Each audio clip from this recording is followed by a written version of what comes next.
여러분 안녕하십니까? 광주 MBC 뉴스투데이 시작합니다. 먼저 오늘의 주요 뉴스입니다. 무증상 감염자를 차단하기 위해 누구나 익명으로 검사를 받을 수 있는 선별진료소가 문을 열었습니다.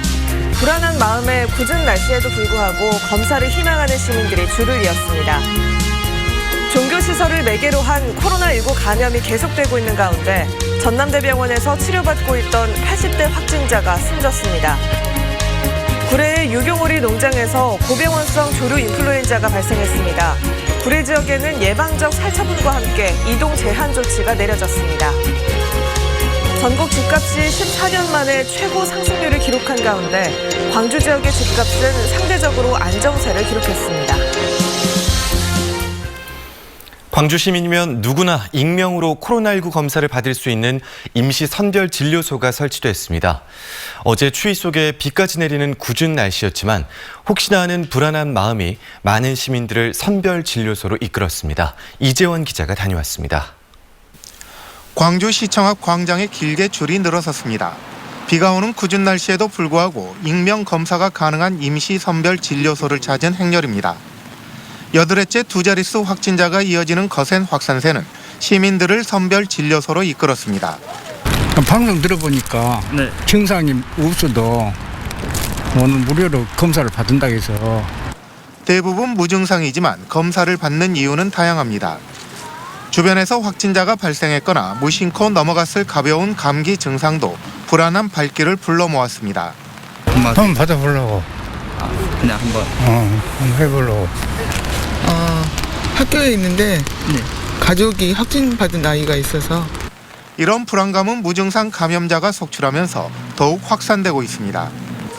2주 전부터 시작된 수도권의 익명 검사에서 지금까지 1,000명이 넘는 확진자가 발견됐고 광주 지역 전체 확진자 가운데 절반 이상이 무증상 감염자입니다. 하도 많이 확산되니까 불안해서 미리서 와서 임시 선별 진료소를 찾는 발길이 몰리면서 광주시는 검사 인력 증원을 검토하는 한편 5개 보건소에서도 무료 검사가 가능하다며 분산을 유도하고 있습니다. 보건소에서도 역시 증상이 없거나 또 기존의 확진자의 동선이 겹치거나 아니면 직접 접촉했거나 그렇지 않더라도 보건소에서도 검사가 가능하고요.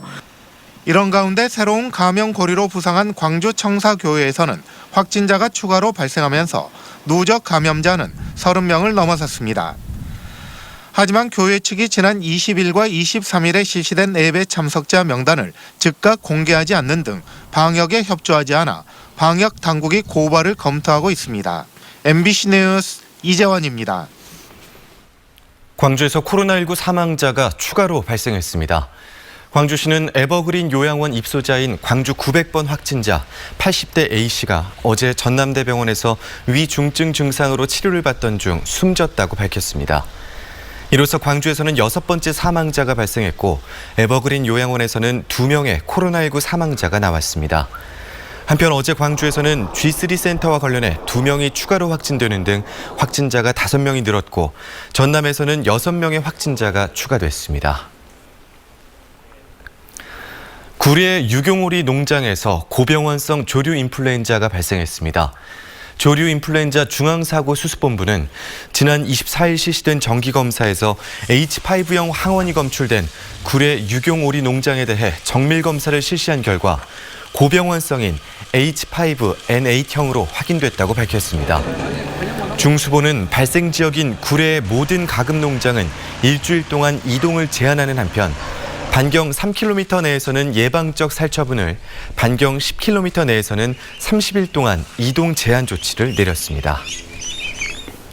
오늘 출근길은 안개에 주의해야겠습니다. 현재 짙은 안개가 끼면서 광주와 전남 곳곳에 가시거리가 100m 안팎까지 좁혀져 있는 상태입니다.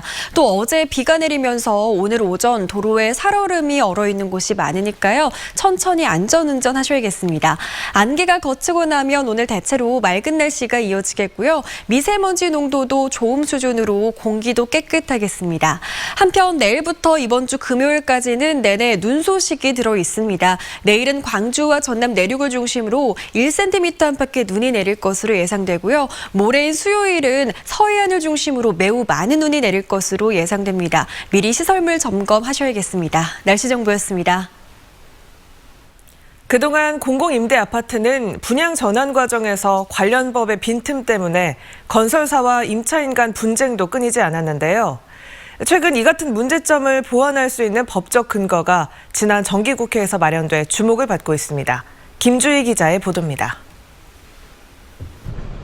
광양의 한 임대주택 아파트입니다. 서민들의 내 집 마련을 돕기 위해 정부의 국민주택기금이 지원된 민간건설 임대주택입니다. 하지만 이 아파트는 분양 전환이 시작된 지난 2018년부터 건설사와 임차인들 간 분쟁이 벌어졌던 곳입니다. 건설사 측이 기존 임대주택법의 제3자 매각 규정을 악용해 분양 전환 시점의 거래가에 맞춰 웃돈을 요구하면서 논란이 확산했습니다. 분양 전환 당시에 집만 없으면 우선 분양 전환이 된다. 들어갈 때 만약에 안 된다 그랬으면 자기네 수익을 극대화하기 위해서 일부러 부적격을 일부러 때린 거잖아요. 저희가 거기에 이제 피해를 입은 거니까.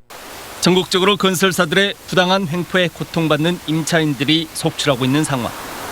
앞으로 이 같은 문제점을 해소할 수 있는 새로운 법적 근거가 마련됐습니다.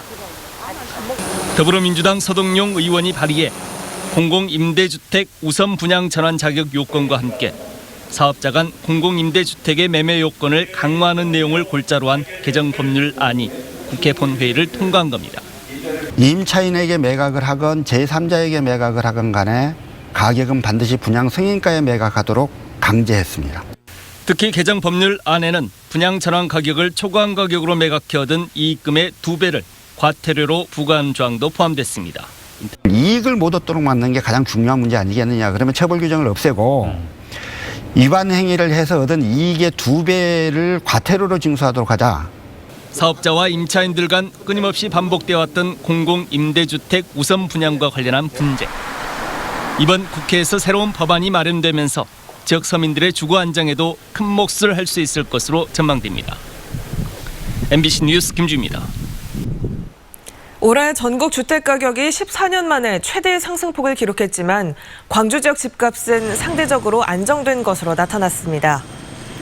KB국민은행이 발표한 12월 주택시장 동향 자료에 따르면 올해 광주 지역 아파트 매매 가격 상승률은 2.32%로 전국 6대 광역시 가운데 가장 낮았습니다. 반면 대전이 14.4% 상승해 6대 광역시 가운데 가장 높은 상승률을 보였고 서울은 13%를 기록하는 등 수도권 아파트값은 12.5% 상승해 14년 만에 최대 상승폭을 기록했습니다. 전남형 뉴딜 종합계획이 수립됐습니다. 전라남도는 산업 디지털 혁신, 저탄소 사회 전환, 초광역 협력 기반 지역 균형 발전을 전남형 뉴딜의 3대 목표로 삼고 모두 162개 추진 과제 80조 2천억 원 규모의 사업을 확정했습니다. 세부 사업들로는 첨단 무인 자동화 농업생산 시범단지, 스마트 양식 클러스터, 8.2기가와트 해상풍력발전단지, 한국에너지 공대 설립 등이 이름을 올렸습니다.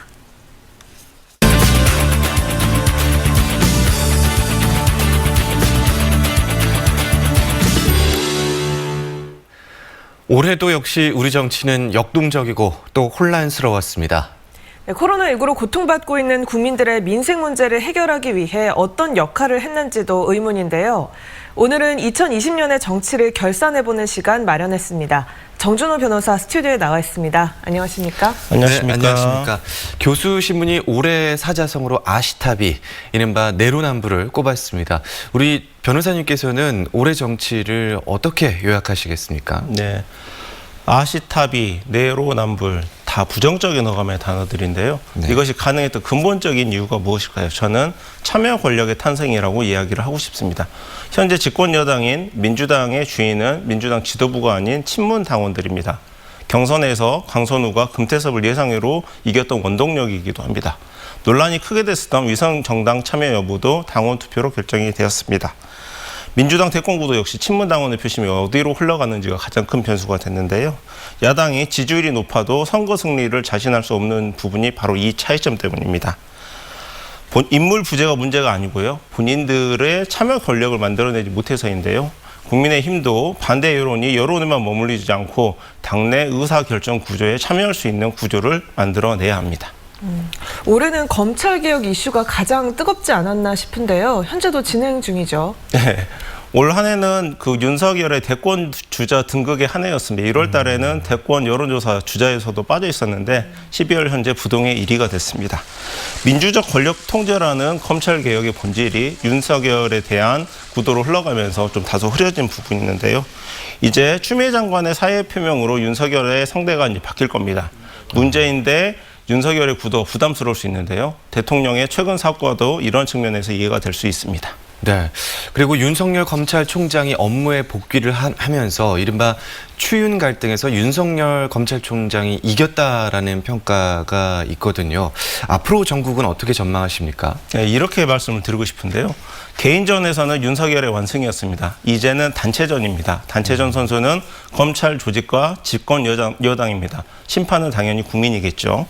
30년 전에 이탈리아에서 40대 젊은 검사 피에트로가 부패와의 전쟁을 선포를 하면서 국민적 영웅으로 떠올랐고 대권에도 출마를 했었습니다.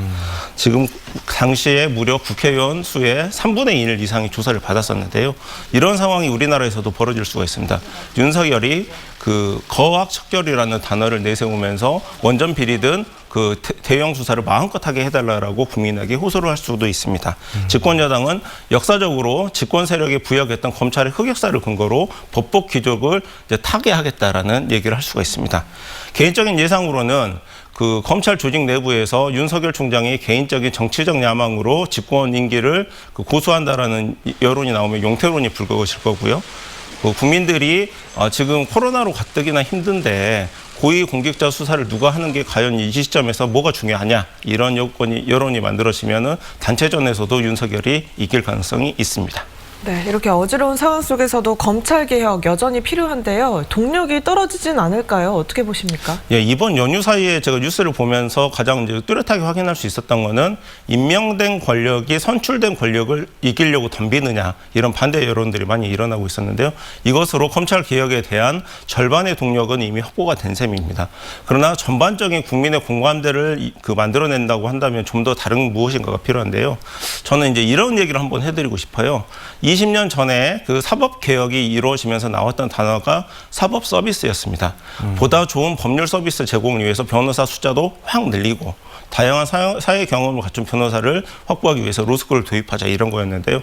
현재는 지금 다소 그런 부분, 서민들에게 체감이 되는 그런 용어가 나타나지는 않고 있습니다. 검찰개혁의 현재 동력은 무소불위의 권력에 대한 민주적 통제인데요. 제가 말씀드리고 싶은 거는 20년 전 서비스와 달리 체감되는 단어가 나타나고 있지 않는 지금 여당은 지금이라도 민원실이라도 좀 더 국민들이 편하게 찾아갈 수 있는 경찰 권력에게 수사 권력을 넘겨주겠다. 이런 쉬운 단어로 뭔가 동력을 확보하는 것이 필요합니다. 그렇군요. 이 검찰 개혁을 둘러싼 갈등과 여파가 차기 대선이나 아니면 내년 4월 재보선에 영향을 미칠 거라고 전망을 하신가요? 어떤가요?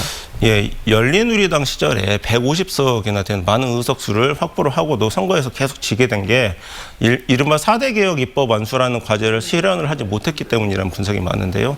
현재 180석을 얻고 있지만 내년 보궐선거 전까지 검찰개혁 완수라는 일정 부분 성과를 국민들에게 보여주지 못하면 또 비슷한 상황이 벌어질 수가 있습니다. 그렇기 때문에 최근에 공수처장 추천과 관련해서 공수처법 개정과 같은 속도전을 낸 것이 그런 이유 중에 하나라고 생각을 하는데요. 한번 지켜볼 대목인 것 같습니다. 네, 다가오는 2021년은 정치가 국민을 편안하게 해주는 그런 한 해가 되기를 기대해 보겠습니다. 올 한 해 동안도 고생 많으셨습니다. 고맙습니다. 감사합니다.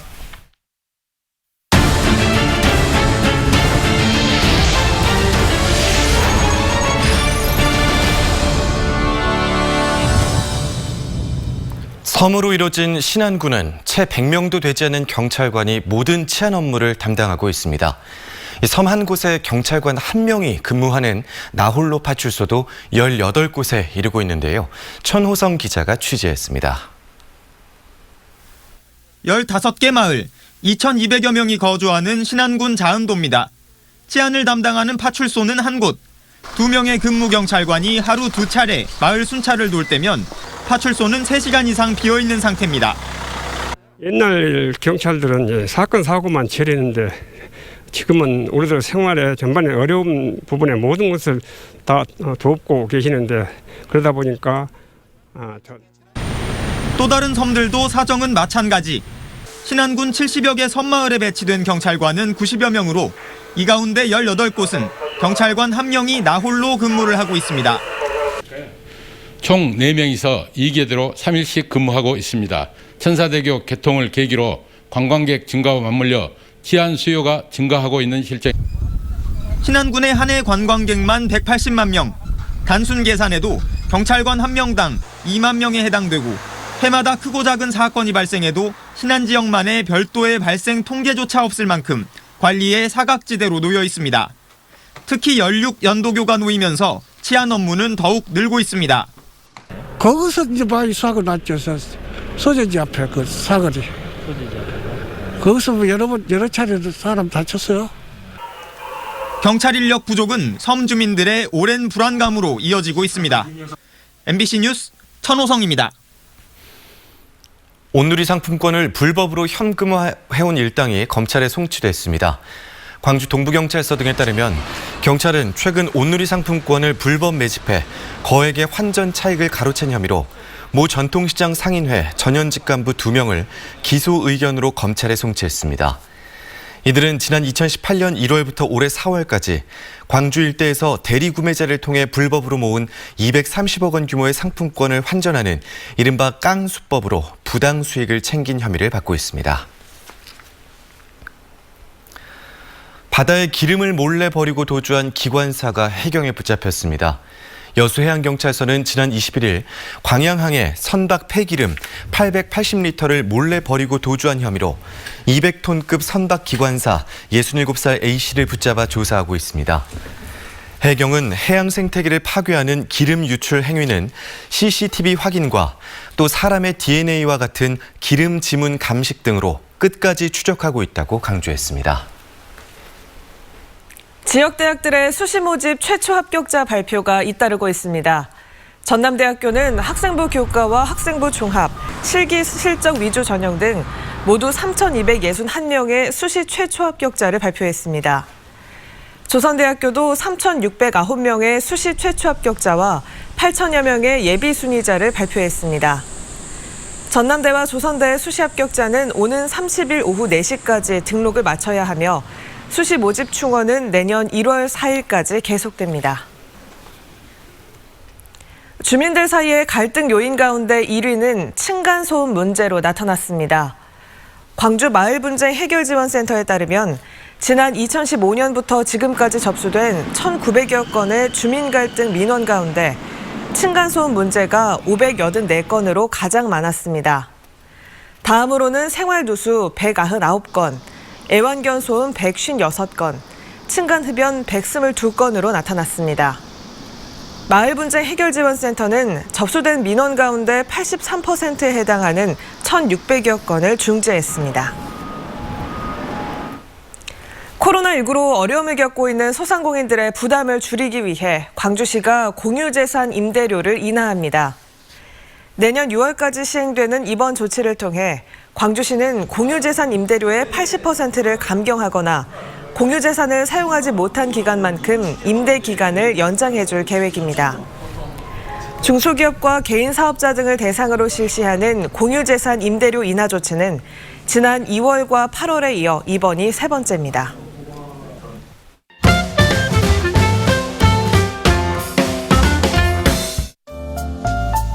평행을 유지한 채 물건을 운반하고 GPS가 추적되지 않는 실내에서도 스스로 자율주행하는 일명 서빙 로봇이 개발됐습니다. 전남대 전자컴퓨터공학부 학생들과 교수로 구성된 웰컴 114팀은 과기부 주최로 열린 한 대회에서 이 서빙 로봇을 선보였는데요. 금상에 해당하는 과학기술정보통신부 장관상을 수상하며 우수한 성능을 인정받았습니다. 식용곤충으로 초콜릿과 어묵, 쿠키, 양갱 등을 만드는 가공기술이 공개됐습니다. 전라남도 농업기술원은 대표적인 식용곤충, 갈색 거저리를 분석한 결과 감칠맛을 내고 피부, 모질 개선 등의 효과도 있는 여러 성분을 확인했는데요. 이런 효과를 살리고 맛도 더한 가공품으로 여러 평가회에서 좋은 반응도 얻었다고 합니다. 이번 개발 결과는 제과업체와 농가에 보급될 계획입니다.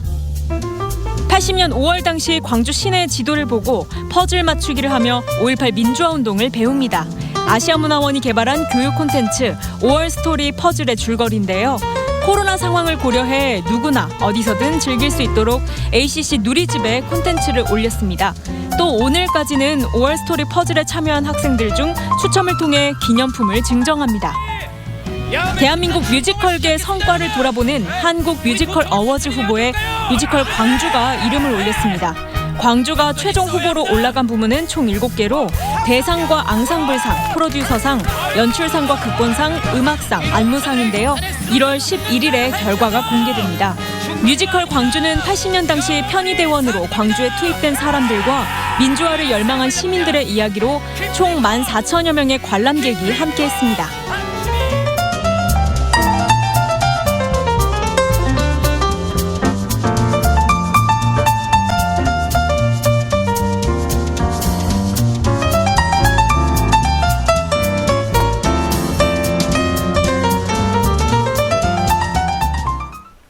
희망 2021 나눔 캠페인에 성금을 보내주신 분들입니다.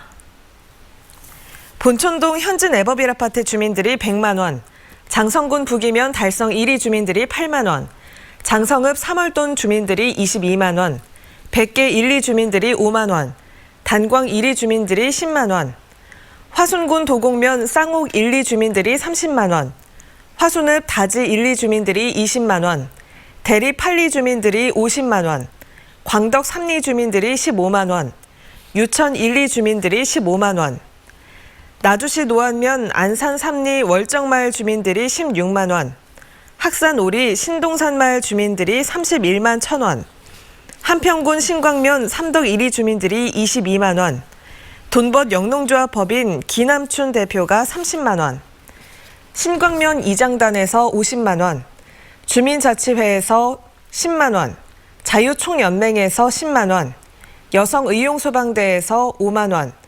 적십자봉사회에서 5만 원, 청촌마을자치회에서 10만 원, 담양군 신앙마을 주민들이 39만 9천 원, 서북마을 주민들이 12만 9천 원, 대추마을 주민들이 66만 원, 중림마을 주민들이 23만 4천 원, 양지마을 주민들이 21만 9천 원 보내주셨습니다. 성금을 보내주신 모든 분들께 감사드립니다. 12월의 마지막 월요일입니다. 얼마 남지 않은 연말 무엇보다 건강하게 마무리하시길 바랍니다. 오늘 출근길은 짙은 안개에 주의해야겠습니다. 전남 내륙을 중심으로 가시거리가 100m 안팎까지 좁혀진 상태고요. 광주에서도 가시거리 200m 안팎 보이고 있습니다. 또 어제 비가 내린 탓에 오늘 도로에 살얼음이 얼어있는 곳이 많으니까요. 천천히 안전운전하시기 바랍니다. 안개는 오전 중에 모두 거치겠고요. 안개가 거친 이후로는 대체로 맑은 하늘이 드러나겠습니다. 미세먼지 농도도 좋음 수준으로 오늘 먼지 걱정도 없습니다. 한편 화요일인 내일부터 금요일까지는 내내 눈 소식이 예보돼 있는데요. 우선 내일은 남해안을 제외한 광주와 전남 내륙을 중심으로 1cm 안팎의 눈이 내려 쌓일 것으로 예상됩니다. 오늘과 내일은 따뜻한 서풍기류의 영향을 받으면서 큰 추위는 없겠습니다. 아침 기온 0도 안팎으로 시작하고요. 한낮 기온 14도로 어제보다 무려 7도가량 높은 가운데 비교적 포근하겠습니다. 목포도 1도 안팎의 기온으로 시작해 한낮 기온은 11도로 일교차는 10도가량으로 크게 나겠습니다. 순천과 광양에서도 낮 기온 15도 안팎, 여수에서는 낮 기온 13도 안팎으로 예상됩니다. 바다의 물결은 최고 1.5m에서 2.5m로 일겠습니다. 목요일부터는 다시 북쪽 한기의 영향을 받아서 기온이 크게 낮아지겠습니다. 광주의 아침 기온 7도 안팎까지 낮아질 전망입니다. 날씨 정보였습니다. 이상으로 광주 MBC 뉴스투데이를 마칩니다. 함께해 주신 여러분 고맙습니다.